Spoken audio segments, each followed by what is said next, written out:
दोस्तों नमस्कार। आज है 15 नवंबर और जान लेते हैं आज की महत्वपूर्ण खबरें। सबसे पहले यहाँ पर देखिए जो अपडेट है वो जूनियर एडेड विद्यालयों में शिक्षक भर्ती के आवेदन के बारे में है। आप लोग जानते होंगे जूनियर एडेड की शिक्षक भर्ती का विज्ञापन 2021 में जारी किया गया था। परीक्षा वगैरह हो गई है। अब आगे की प्रक्रिया के लिए इसके लिए ऑनलाइन आवेदन आज 15 नवंबर से भरे जाने की खबर प्रकाशित की गई थी। वही खबर यहाँ पर दी गई, लेकिन इसमें कुछ पेंच है, कुछ फेरबदल है। पहले आप ये न्यूज देखिए। लिखा हुआ है कि उत्तर प्रदेश के जूनियर एडेड विद्यालयों में शिक्षक भर्ती के लिए आवेदन शनिवार से शुरू होंगे। बेसिक शिक्षा विभाग की ओर से हिंदी, अंग्रेजी, गणित विज्ञान और सामाजिक विज्ञान में कुल 1262 पदों पर भर्ती के लिए ऑनलाइन आवेदन होंगे।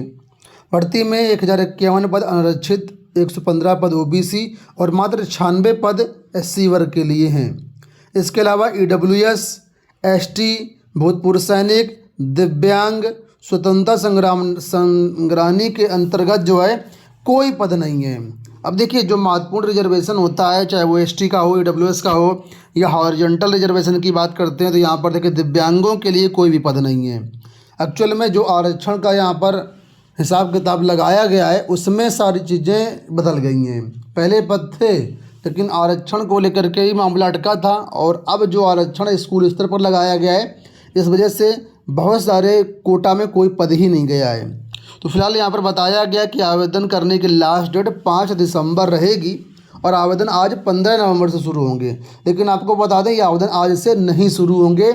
इसमें जो आयोग है, जो एनआईसी है, वो पोर्टल ही नहीं बना पाए हैं, इस वजह से ये विलम्ब होगा इसमें। अब कब से शुरू होंगे तो यहाँ पर उसकी खबर आप लोग देख सकते हैं कि जूनियर एडेड शिक्षक भर्ती में आवेदन 24 से लिखा हुआ है। शासकीय सहायता प्राप्त एडेड जूनियर हाई स्कूल की वर्ष 2021 की प्रधानाध्यापक, सहायक अध्यापक भर्ती में ऑनलाइन आवेदन अब 24 नवंबर की दोपहर से लिए जाएंगे और ये आपके 14 दिसंबर तक चलेंगे, यानी कि 10 दिन का डिले हो गया है। इनको पोर्टल बनाने में समय लग रहा है, ठीक है। तो 10 दिन बाद जो है ये आवेदन कुल मिला के लिए जाएंगे। तो 15 नवंबर से जो आवेदन होने थे वो अब 24 नवंबर से होंगे।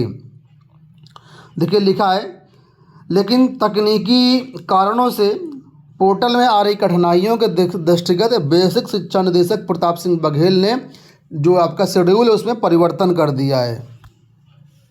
आगे देखिए बताया गया, ये भर्ती प्रक्रिया 2021 में प्रारंभ हुई थी।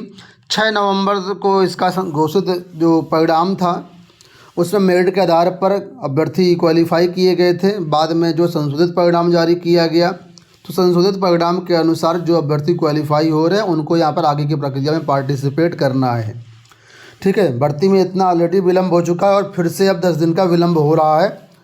तो तकनीकी कारणों से ये जो विलम्ब हो रहा है, कुल मिलाकर के आप सभी के लिए अपडेट ये है कि 24 नवंबर से आपके आवेदन शुरू होंगे, जो कि आज से शुरू होने थे, ठीक है। चलिए आयोग से बात कर लेते हैं टीजीटी परीक्षाओं को लेकर के। लिखा है कि परीक्षा टलने का रिकॉर्ड स्थगित हो सकती है टीजीटी परीक्षा। 4 बार तिथि घोषित कर वर्ष 2022 की प्रवक्ता की परीक्षा टीजीटी भर्ती परीक्षा न करा सके उत्तर प्रदेश शिक्षा सेवा चयन आयोग के सामने अब 18 और 19 दिसंबर को होने वाली टीजीटी परीक्षा 5वीं बार टलने की स्थिति बन गई है।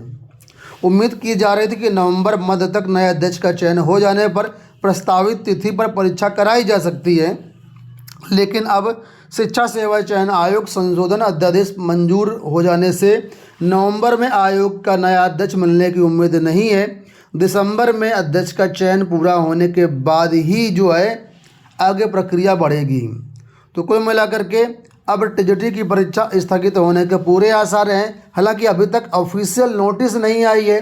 ऑफिशियल नोटिस इतनी जल्दी मिलेगी भी नहीं, 2-4 दिन पहले, 10 दिन पहले आपको आयोग जारी करेगा।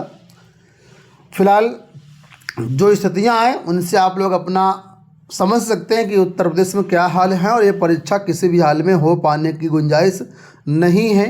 लगातार ये अपडेट आपको दी जा रही है। फिर से समाचार पत्रों में अपडेट है और अभी कई बार समाचार पत्रों में ऐसी अपडेट आपको मिलेगी, तो आप लोग अपने हिसाब से इसको देख लीजिए। परीक्षा के चांसेस बिल्कुल भी नहीं है, ना ही यूपी टीजीटी परीक्षा और ना ही यूपी टीईटी परीक्षा।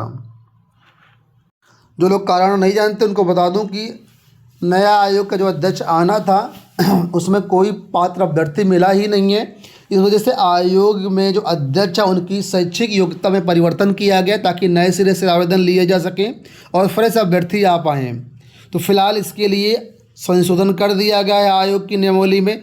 दोबारा से अध्यक्ष पद के लिए विज्ञापन जारी होगा, दोबारा से आवेदन लिए जाएंगे, तब स्क्रीनिंग होगी और इसके बाद सिलेक्शन प्रोसेस होकर के नया अध्यक्ष मिलेगा। तो समय लगेगा अभी कम से कम आप 1 से 1.5 महीना तो मान ही लीजिए। यहाँ देखिए अपडेट है कि राजस्व कर्मी भी बन सकेंगे लेखपाल, नियमावली मंजूर।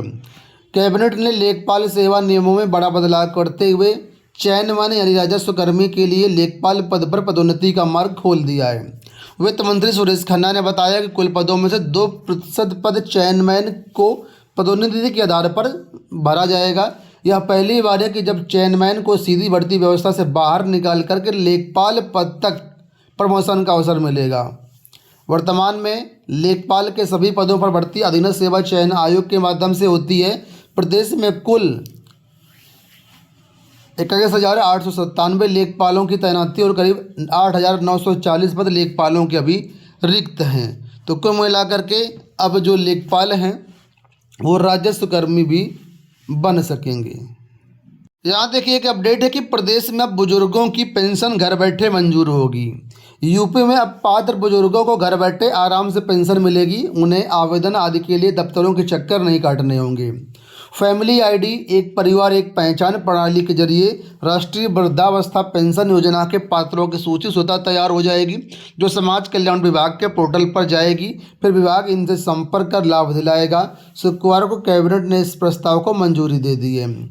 तो जब अभी फॉर्म भरते हैं उसके बाद मतलब पैर घिस जाते हैं, दफ्तरों के चक्कर लगाते तब पेंशन मिलने में आफत हो जाती है। तो सोचो बिना घर जाए पेंशन कैसे मिलेगी। सब यही होगा, कागजों में सब कुछ चलेगा लेकिन वास्तविकता कुछ अलग होगी। एसएससी की तरफ से अपडेट है कि 894 संदिग्ध अभ्यर्थियों की एक साथ होगी परीक्षा। केंद्र सरकार के विभिन्न मंत्रालयों, विभागों और कार्यालयों में भर्ती के लिए जिम्मेदार कर्मचारी चयन आयोग को लेकर खासा सतर्क है। पारदर्शिता को लेकर के 12 नवंबर से शुरू हुई CHSL एग्जाम 2025 में किसी प्रकार का फर्जीवाड़ा रोकने के लिए एहतियात बरती जा रही है। यहाँ पर आयोग को करीब 894 संदिग्ध अभ्यर्थी मिले हैं। तो फर्जीवाड़ा रोकने के लिए अब इनकी परीक्षा एक साथ कराई जाएगी।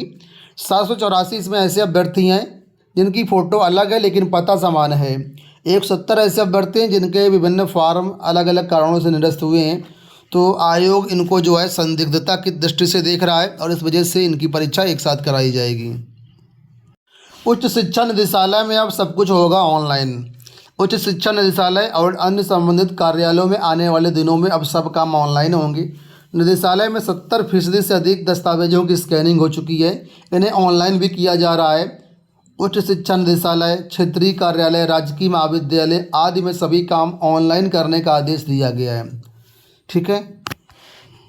हाँ, नवोदय विद्यालय और केंद्रीय विद्यालय में जो शिक्षक भर्तियाँ आई हैं उसका फॉर्म कैसे भरना उस पर डिटेल्ड वीडियो हमने बना दिया है। चैनल पर जा कर के आप ये वीडियो देख करके ही फॉर्म भरिएगा, कहीं पर गलती मत करिएगा, अन्यथा परेशानी आपको हो सकती है। ठीक है। अब हम बात कर लेते हैं दो अलग अलग वैकेंसीज की जो कि यहाँ पर निकली हुई हैं। ये वैकेंसीज है आंगनवाड़ी कार्यकर्ता और सहायिका की। जिले का नाम है बाराबंकी। 14 नवंबर को विज्ञप्ति जारी की गई है। पदों की संख्या आपके सामने मेंशन है। टोटल पद 716 हैं, अच्छे खासे पद हैं। जिला मैंने बताया बाराबंकी। इसमें आवेदन करने के लिए लिखा हुआ है, ये वेबसाइट दी गई है, यहाँ पर जा कर के आप फॉर्म भर सकते हैं। ठीक है। बाकी ज़्यादा जानकारी के लिए आप वेबसाइट विजिट कर लीजिए, वहाँ पर सारी जानकारी आपको मिल जाएगी। ऑनलाइन फॉर्म भरना है, 5 दिसंबर तक इसमें आप लोग फॉर्म भर सकते हैं। एक दूसरी भी विज्ञप्ति है जो कि यहाँ से बहराइच से यहाँ पर देखिए बताया गया है कि ग्रामीण परिक्षेत्रों में जो बाल विकास संचालित हैं योजनाएं उसमें आंगनवाड़ी सहायिकाओं की पदों पर भर्ती होनी है। इसमें कुल पदों की संख्या 1316 है। तो अच्छे खासे पद हैं बहराइच में और यहाँ पर भी आवेदन की प्रक्रिया शुरू हो चुकी है। महिला अभ्यर्थी ही इसमें पात्र होंगी आवेदन करने के लिए। ठीक है। तो आप अपना जो भी परियोजना का नाम है उसके अंतर्गत दे करके जहाँ भी वैकेंसी खाली है तो वहाँ पर आप लोग आवेदन कर सकते हैं। ऑनलाइन आवेदन इसके लिए भरे जा रहे हैं और आवेदन करने के लिए लास्ट डेट 6 दिसंबर 2025 है। ये हो गई दोस्तों आज की सारी सूचनाएं। इस वीडियो में इतना ही। धन्यवाद।